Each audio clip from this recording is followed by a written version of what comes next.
శ్రీరామ రామ రామేతి రమే రామే మనోరమే సహస్రనామ తత్తుల్యం రామనామ వరానని.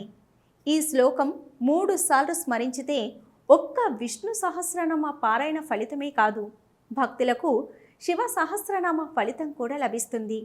దుష్ట శిక్షణ శిష్ట రక్షణార్థమై చైత్ర శుద్ధ నవమి నాడు 5 గ్రహాలు ఉచ్చస్థితిలో ఉన్న కాలమందు పునర్వసు నక్షత్రంతో కూడిన కర్కాటక లగ్నంలో పగటి సమయాన సాక్షాత్తు ఆ శ్రీహరియే కౌసల్యపుత్రుడై ఈ భూమిపైన జన్మించిన పర్వదినాన్ని మనము శ్రీరామనవమిగా విశేషంగా జరుపుకుంటాము. శ్రీరామనవమి హిందువులకు ఒక ముఖ్యమైన పండగ. దేశంలోని ప్రజలంతా సిరి సంపదలతో సుఖ సంతోషాలతో ఉంటే అది రామరాజ్యమని హిందువుల విశ్వాసం. మీకు మీ కుటుంబ సభ్యులకు శ్రీరామనవమి శుభాకాంక్షలు. క్లిక్ టీవీ ప్రేక్షకులకు శ్రీరామనవమి శుభాకాంక్షలు.